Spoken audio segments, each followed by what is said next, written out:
Hey everyone, I'm Jay, and in today's video we're going to talk about tables, another video in my series following our book. This is chapter 8, tables. I'm going to break this video into two parts. This part I will go through the slideshow that I have here describing what tables are, what their purpose is, their syntax, and all of that. And in the second video, I'm actually going to put together one giant table in code that has pretty much everything in it somewhere. And we'll go through what that code actually looks like. Right? So let's get started. First, we have some topics that we're going to cover in this video, just an intro or overview of tables, and then I'll talk about some of the things that used to be part of tables but have since been deprecated as we've been moving forward with things like CSS. Then I'll talk about the building blocks, the parts that make up all the parts of the table. There are a few of them. We'll talk about some accessibility options, things that we can do to make our tables more accessible to visually impaired.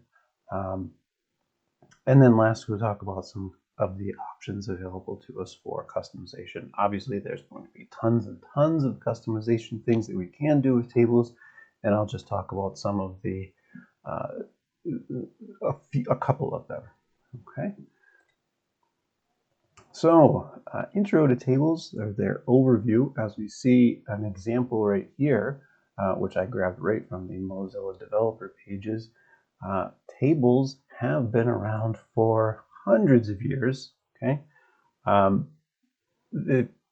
people were using tables either for financial purposes or even for scientific purposes for many, many, many years. And the introduction of the internet was used for scientific purposes. It only is natural that tables would be something that was needed, and so tables were invented very early on in the history of HTML and web. All right, so before CSS really became powerful and really became officially adopted, tables were actually used for layout purposes. I have a little example here. Don't have to worry too much about the code yet or any of that. I will not be using or displaying how to use a table for display purposes in any of my videos. I don't recommend doing it ever. Use the grid. That's my best recommendation, is to use the grid. But long before the grid was around, and long before people created float layouts or position-based layouts, there were table-based layouts. And every once in a while, you'll see someone is still using a table-based layout. It's probably either somebody who is new and getting creative, or somebody who's been doing it for a very long time and just is doing it the same way they've been doing it for 30 years. All right, so moving on from that, there's been a lot of features of tables that have been deprecated over the years, primarily almost all of the attributes of tables. Okay, before CSS got to be as powerful as it is now with CSS3, tables had a lot of attributes that were used to do things like align, set the border, set the padding and spacing of things. I have a copy of them right here from the Mozilla developer pages. All of these things, a couple of slides worth here. All of these things have been deprecated. Width is probably the most common one that you might still find. That or cell padding and cell spacing. Okay, those are probably the most common that you'll still find. And actually, if you're following along in our books, they do say that border is still in use and is deprecated now. The book is a couple of years old and it has been deprecated since then. So we won't be using border unless specifically asked to do so in an assignment from our books. Although I'll probably override that and have you do it some other way. Okay. So all these things have been deprecated. All of these things can be done purely with CSS, which is why we don't need a redundant way of doing it with HTML attributes. HTML attributes have better uses than to do things that can be done with CSS. Okay, let's talk about the building blocks, all of the parts of a table. So I have a small example right here. I link to another Mozilla developer page here in the slides. I will link in the video description. At the very least, I'll link to this slideshow, but I'll try to link to all of the internal links in here as well. For those of you who want to follow along and pause the video and look at that. So first, on the left-hand side of all of the upcoming slides here, I have a hierarchy, kind of a chart of where all of the building blocks, all of the elements in the tables go. So the first element that's going to wrap around everything is the table element. Everything goes inside of there afterwards, and I also put them all in the order that you will, in the order that you will find them. So there's a total of 10 different elements. They all have their place in the hierarchy, and they all have their job, their function of what they're going to do. Strictly speaking, you can get away with using just the table element, the table row, and the table data element. Those three elements are the minimum that you need to make a fully functional table. And I think I might have those coming first in the next coming slides. So first is the table element, right? This is the thing that says, hey, we're making a table, and then all the pieces of the table will go inside of this. Don't forget the closing tag of your table element, especially if you have a very long table. By the time you get to the end, you may forget all about what you were doing, lose your train of thought, and forget to put that closing table tag. Don't forget it. Depending on what IDE you're using, as soon as you create the opening tag, the closing one will be created automatically for you. That's amazing because sometimes you forget by the time you finish putting all the inside stuff in. The table element, oftentimes you'll see it's given either a class name or an ID. I prefer class names unless I specifically need a function that only an ID can provide. But you'll get that in the forward use for all your CSS to stylize and colorize your tables. Right? We do want to colorize our tables at least a little bit, almost all of the time. Some very good things for readability we want to do is maybe alternate the background color of the rows to make them easier to read. And it doesn't have to be a drastic change. It can be just barely noticeable. Obviously, that's not going to be accessible for people who have visual impairments. They may not be able to see that color change, but for everyone else, it's going to be very helpful. And that will be one of the things that we talk about in the last section about customizing. So the two primary building blocks, we have the TR and the TD. TR stands for table row, and TD stands for table data. The way tables are built is you build each row, and then you put the TD for each column that's in that row. So the way the hierarchy goes is you have rows and you have columns inside rows. It's very much like a two-dimensional array, if you're familiar with what those are, except that you are forced to have your first dimension be the row and your second dimension be the column. You cannot do it the other way around. You can't make a bunch of columns and then put row elements inside of it. It does not work. Okay? You have to put the row elements on the outside, column elements on the inside. And the column elements are called TD for table data. When we talk about an individual table data space there in the table, we call that a cell. Okay. So if you hear me referencing a cell or a table cell, I'm talking about an individual TD. In an upcoming slide, there will be the th that I talk about as well. That's also a table cell. Okay. Something you absolutely want to be sure of is make sure you have the same number of cells or TDs all the way across in every row.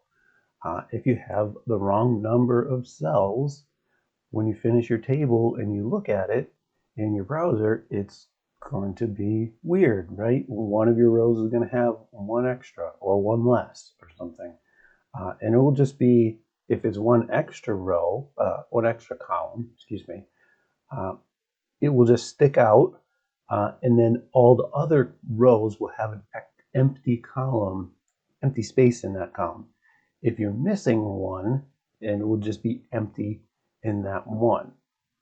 All right, so depending on your table and what data is in there, you may have difficulty identifying either an extra column element or a missing column element. If it's not colored, if it's just text, if it's just like a very traditional table, you may not notice it right away because it's just some text, black text on a white background. But as soon as you start styling things and providing background colors or something, it should be pretty easy for you to realize that. Another big thing to watch out for, especially when you're still learning tables, is make sure that everything is in its right place within the hierarchy. So the table is on the outside, and then the rows, and then the columns, and make sure that your opening and closing tags are all in the correct place. If you're missing one, or if you get one out of order, you're going to see that your rows and columns don't add up right, and you're going to have to figure out where that is. Generally speaking, if you go to the inspector, you find the first instance of a row or column being out of place, and that is probably where your error is. Unfortunately, where your error is could be at the opening tag or at the closing tag or anywhere in between. Oh, not really anywhere in between, but if you're missing a closing tag, that is of a TD or a TD closing tag being in the wrong spot, that's the most common, easiest error to make. So I would start looking there if you have things out of order. All right, next, we skip these parts. Okay, we have the T head, the T body, and the T foot. Now this is going to go among the hierarchy. It's going to go in between the table element and the rows. This is how we separate normal data rows, that would be in the T body, from a header row or a footer row. So a little example right here where the header row and the footer row are colored different. They're bolded. They don't have the data. They have the heading data, or in the footer it has the totals. Okay, in the footer you could have the heading. You could have just a copy of the T head in the footer from long tables if you want to be able to read it from either the top or the bottom. That's something that can happen as well. And then probably the biggest reason for using a T head, a T body, and a T foot is for styling purposes and to be able to very easily identify which rows and columns are in the header or the content body or the footer. And so the same reason we use a header, a footer, and within our body content in a main area. For the same reason we use those in our layout, we have those in our tables, right? And when we get to accessibility, I'll talk about some other reasons for this as well. But these are just going to be wrappers that are used around the appropriate rows, either the header, the body, or the footer. You're only going to have one body, but I do believe it does allow you to use more than one head. For example, if you just wanted to duplicate the head at the top and bottom, and you want to use two heads instead of a foot, I do believe that is allowable. But you can just use a foot as well. especially if I'm wrong about that. Because I don't actually code a lot of tables myself. They're, amongst web content, they're not the most popular these days. They used to be more popular, at least in the work that I've been doing lately. All right, so next is caption. Okay, a little example right here. We have a caption. Caption is quite useful to just say what this table is about, provide a caption for that table. The default location for that caption is going to be on the top. This one in the example here is set to be on the bottom, and it's a CSS property that sets that. It's called caption side. You can choose from either top or bottom, and there are a few other choices. Top and bottom are the only ones that are kind of simple and self-explanatory. The other ones are a little bit more specific, and if you need something other than top and bottom, I suggest you kind of look that up in either the Mozilla developer page or wherever you find your data to get a specific definition of those, or just try them out. Top and bottom are simple enough.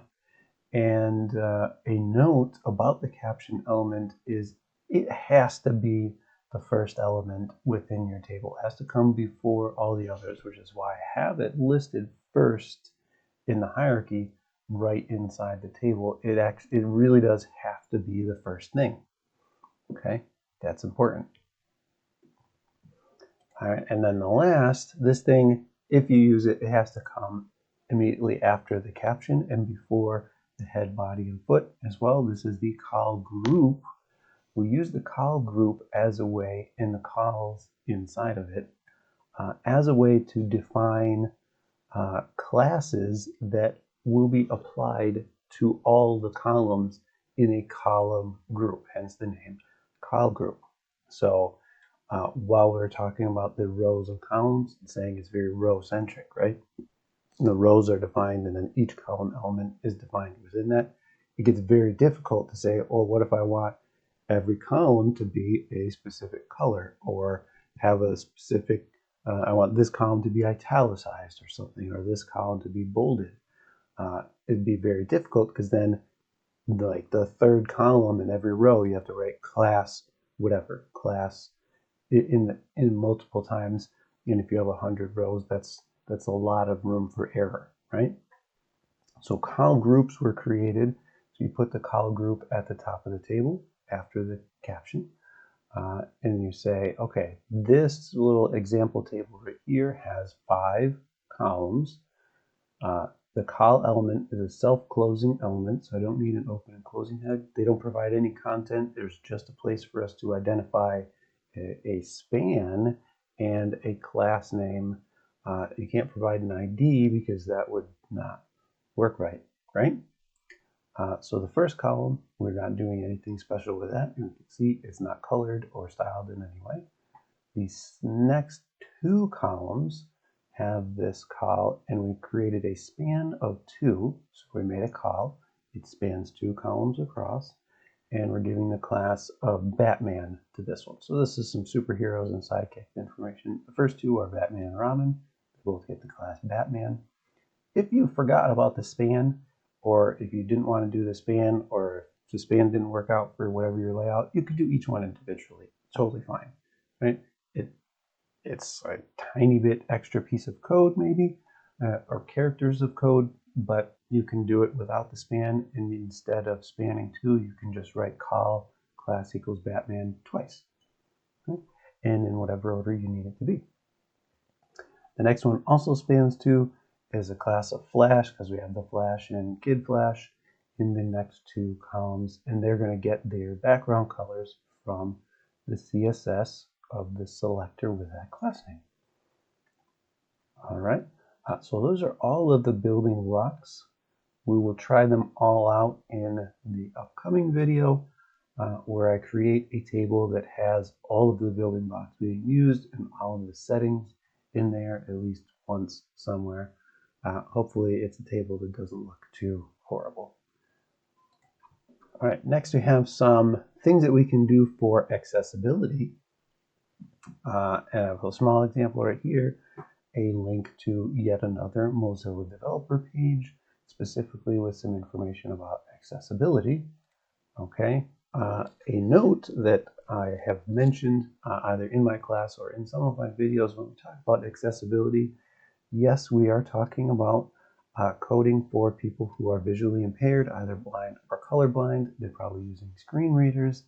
And you think, well, that's not very many of my possible clients. Why would I spend so much time to target such a small percentage of people? Well, if that doesn't motivate you, then just know that accessibility and visually impaired users, the search engine is a visually impaired user, and accessibility also helps the search engine get accurate data about your website. So if actually catering to visually impaired people doesn't motivate you, then maybe catering to search engines will motivate you, because essentially they need the same things. Okay, so that being said, actual accessibility things for tables, if you remember way back in slide 10, where I noted that the minimum number of elements you need to make a table is 3. You just need the table element, and you need some row elements and some column or TD elements, right? Well, if you actually go ahead and use all 10 of those elements, the caption, the col groups, a little bit less on the col groups, but the col groups, the T head, the T body, and the T footer, if you actually go and use all of those, that's a very good way of adding accessibility elements while also adding things that are easy for designers and then things that are good for the user experience.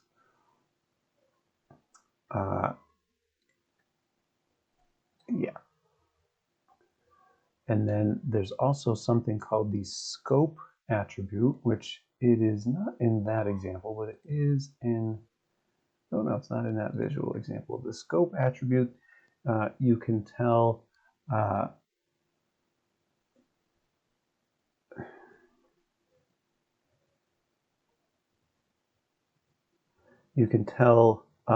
columns and headers if they are row columns and row headers and column headers.